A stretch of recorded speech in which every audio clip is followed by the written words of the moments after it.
disampaikan pada komunikasi. Nah, di sini ini adalah 3 tahapan. Maksudnya adalah ini posisi pasien terlentang.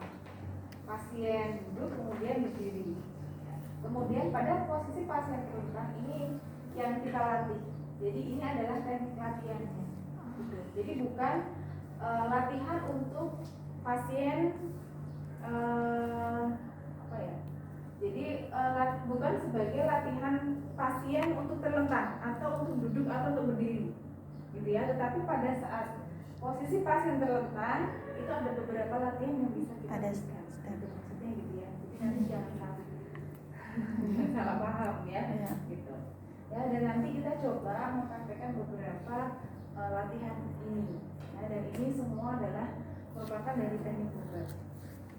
Sebetulnya kalau teman-teman mempelajari terkait dengan teknik obat itu mungkin kalau skillab tidak cukup waktu ya, jelas ya. Bahkan kalau misalkan tidak hanya skillab ya, mungkin kalau kita belajar teori pun masuk dalam modul SSP untuk obat itu juga waktunya kurang ya, karena di dalam obat itu kan itu course ya, dan course itu ada beberapa tahapan atau tingkatan gitu. Jadi dari yang A sampai dengan yang B. Dan setiap tahapan itu memerlukan waktu yang lama gitu ya. Mungkin kalau teman-teman nanti lulus ya boleh nanti silahkan kalau ingin mendalami obat kemudian jadi nanti ikut kursusnya. Di Indonesia mungkin untuk kurs obat belum ada ya, karena yang mewakili ASEAN itu adalah di Korea. Ya, jadi nanti silahkan belajar gitu ya. Oke, dan di sini mungkin ada beberapa ya contoh latihan saja mungkin ya untuk pengenalan teman-teman semuanya, agar mungkin lebih tahu ya bobotnya seperti apa.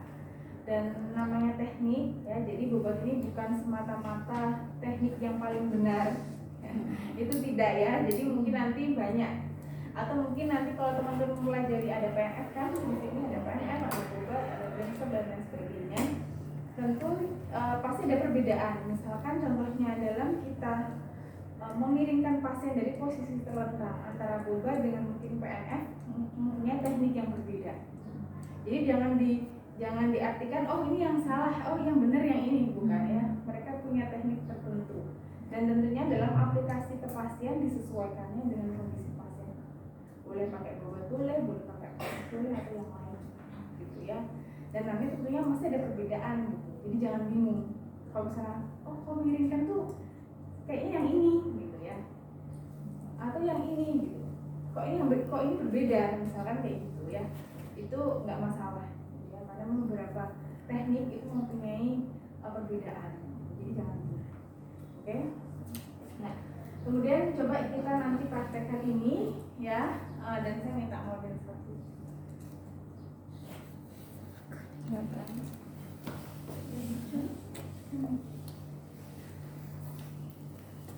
Bandanya cuma satu ya.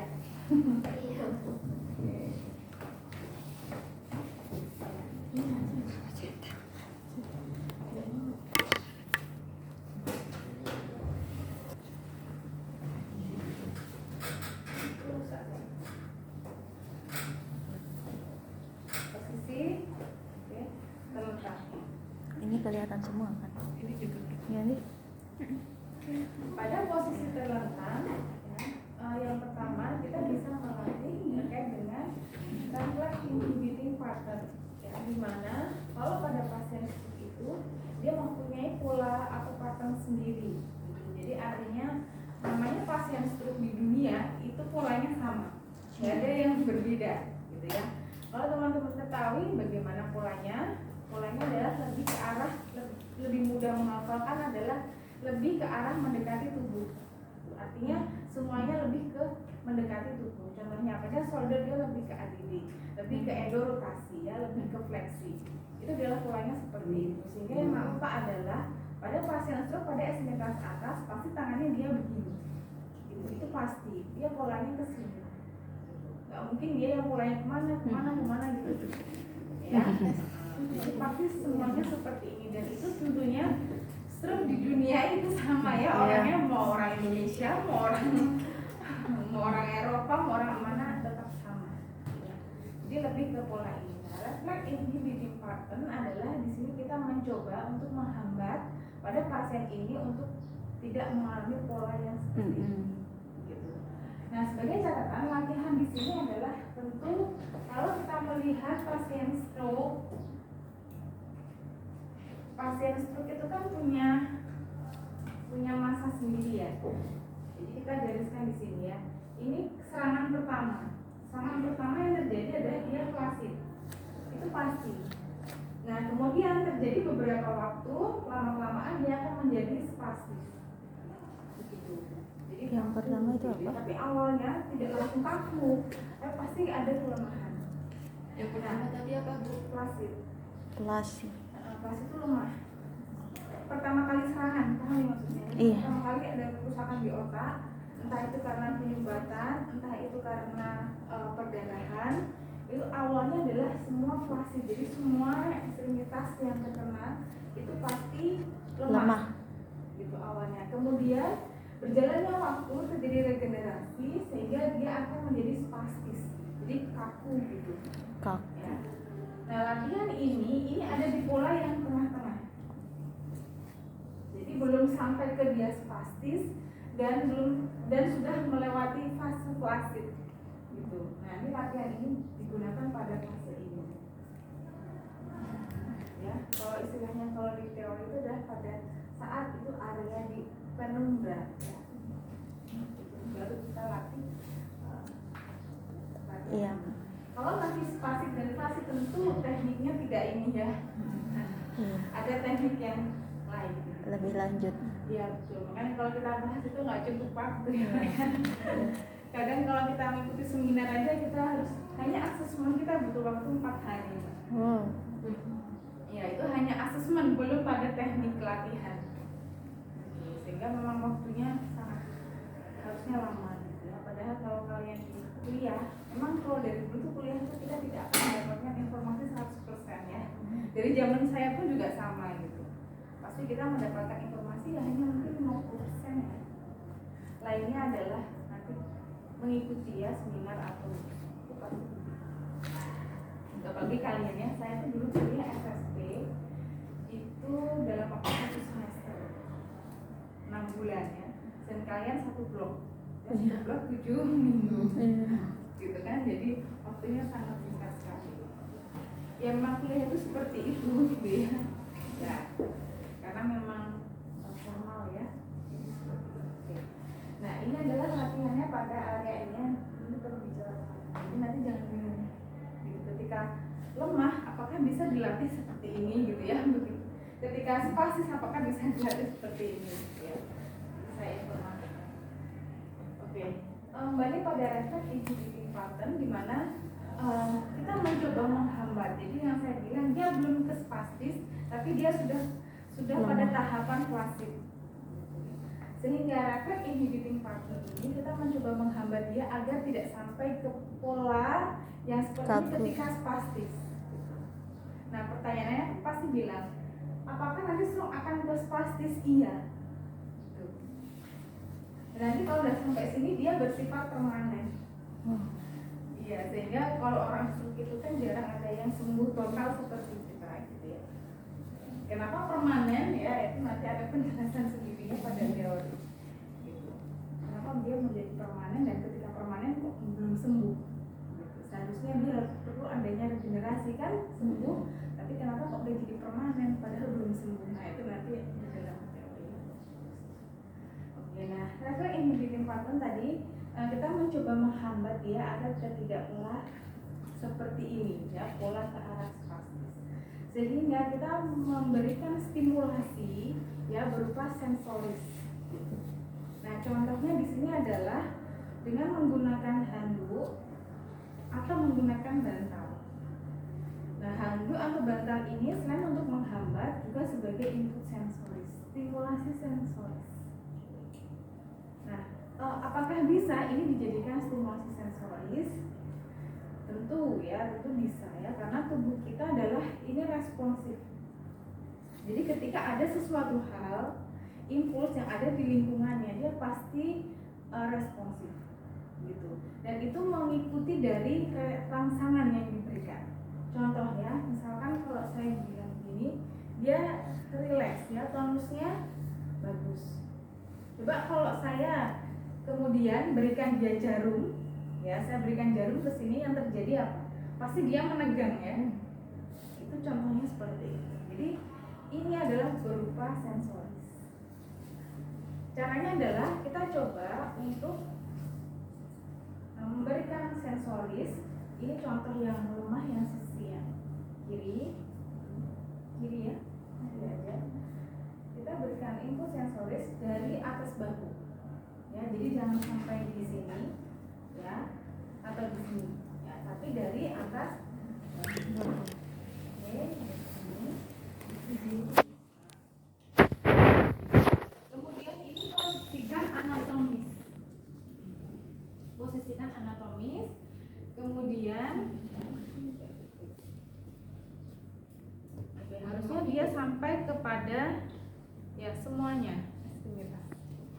Oke, nah jangan lupa pada posisi ini kalian jangan memposisikan dia lebih mendekati seperti ini, gitu ya, karena polanya memang tadi ingat bahwa gampangnya adalah mendekati tubuh, gitu, sehingga kita ini lebih di-ABD-kan, ya. Kemudian posisikan seperti ini, lalu jari-jari jangan lupa harus ya, jangan seperti ini, jangan ke fleksi, karena nanti dia polanya ke sini, sehingga ini harus diposisikan di ekstensi, gitu, ya.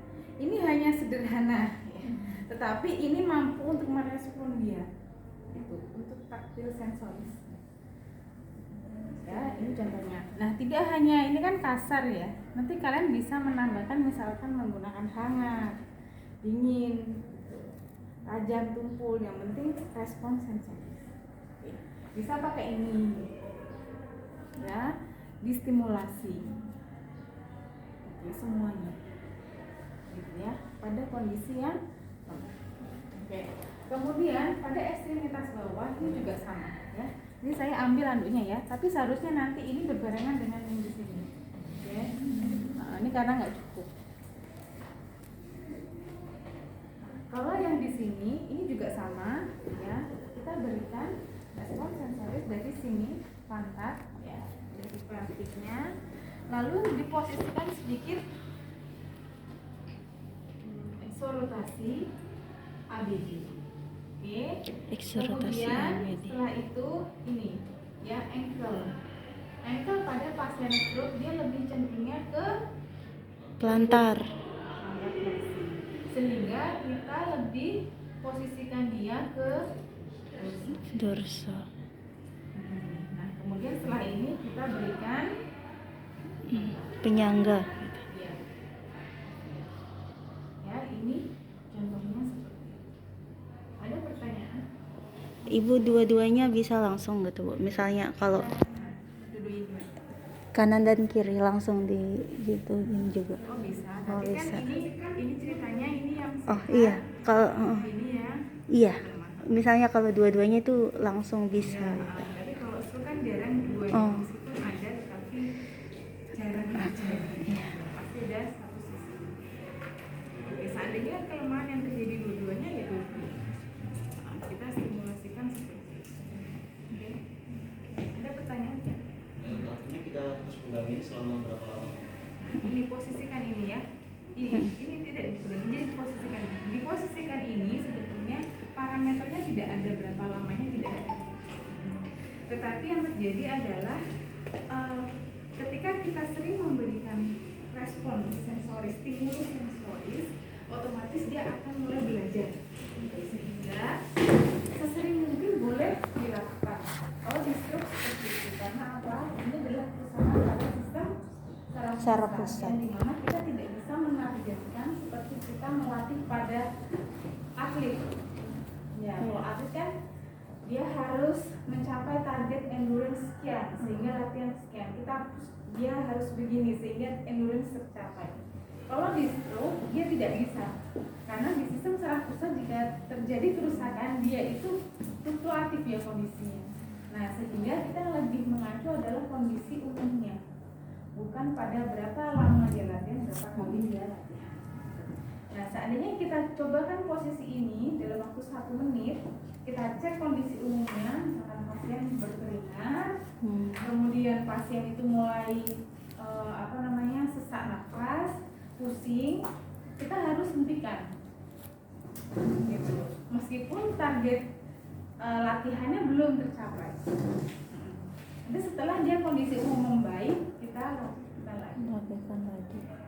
Ya, di kondisi seperti ini seperti itu. Sehingga memang kita sebagai fisioterapis harus siap ya. Kalau saya adalah saturasi oksigen. Ya, kalau saya harus siap. Karena kalau tensi kadang-kadang setiap menit tensi itu kan butuh waktu ya. Iya. Sehingga kalau saturasi oksigen kan hanya dijepit itu kan udah cepat ya. Jadi saya pasangkan saturasi oksigen setiap kali latihan, kita lihat monitornya lebih mudah ya. Di samping itu kondisi pasiennya, misalkan pasiennya kayaknya wajahnya nggak pucat ya, masih fresh, tapi kita bisa lanjut. Itu kalau saya seperti itu. Memang kalau ada monitor yang lain, misalkan tensi, nadi, RF sih oke. Jadi ketika latihan begini dia langsung drop ya. Langsung. Ya mungkin gambarannya seperti itu. Oke Mas. Tapi rata-rata adalah melakukan seperti ini kira-kira 2-3 menit. Rata-rata ya, saya bilang rata-rata. Kalau kamu ingin melatih lebih dari itu, oke, asal kondisi umumnya baik. Atau misalkan 10 menit, boleh. Cuman rata-ratanya sekian, gitu ya. Oke, mungkin begitu Mas. Ya, oke. Ada lagi? Tidak ada. Kemudian berikutnya adalah sensory stimulation pada ankle. Nah, kita mencoba memberikan stimulasi pada ankle. Kenapa? Karena tadi saya bilang bahwa ankle lebih ke arah Pelantar.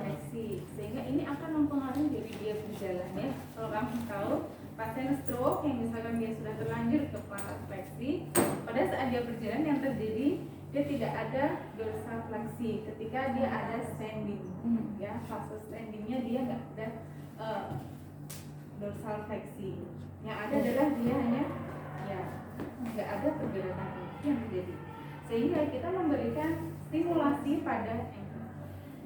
Stimulasi yang diberikan adalah pada area metatarsalnya ya, jadi bukan pada bawah tapi area ini. Kenapa di sini? Di sana. Ketika ini otomatis kita memberikan stimulasi di sini, tonus akan meningkat. Kalau tonus meningkat, dia mampu mengkontraksikan ya gerakan ankle ke arah Dorsal. Oke. Kalau di bawah dia lebih ke arah Plantar. Sehingga stimulasi ada di sini. Nah, stimulasinya bagaimana? Kita bisa menggunakan brushing. Oke. Kemudian bisa menggunakan kasar, ya, tajam tumpul, Panas dingin. panas dingin, usapan, ya, kemudian ketukan boleh. Vibrate. Ingat bahwa ini adalah kerusakan pada SSP. Ya, SSP itu tentu berkaitan dengan kognitif otak. Nah, itu bedanya antara kerusakan pada sistem saraf pusat dengan saraf aktif. Kalau saraf pusat pasti kognitif ada terganggu, ada emosi terganggu juga. Gitu. Sehingga hati-hati ya, jadi jangan kaget ketika misalkan kalian melatih pasien stroke tiba-tiba moodnya gak bagus, tiba-tiba marah sendiri, itu wajar ya. Karena ininya udah, ya gitu. Nah sehingga pada saat kita memberikan stimulasi ini, kita mencoba menginstruksikan. Kita stimulasi juga melewati auditori pasiennya. Jadi kita instruksikan, dan gerakkan kakinya sambil kita berikan Stimulasi. Kenapa begitu? Karena ketika saya memerintahkan dia untuk menggerakkan kakinya, otak akan memproses. Oh, saya harus menggerakkan kakinya. Nah, hal ini mampu membuat plastisitas otak yang rusak, jadi nanti ada plastisitas otak. Gitu ya. Jadi ketika ini begini, gerakkan kakinya. Meskipun dia tidak mampu, tetap kita berikan instruksi. Oke? Ya. Itu adalah sensory stimulation.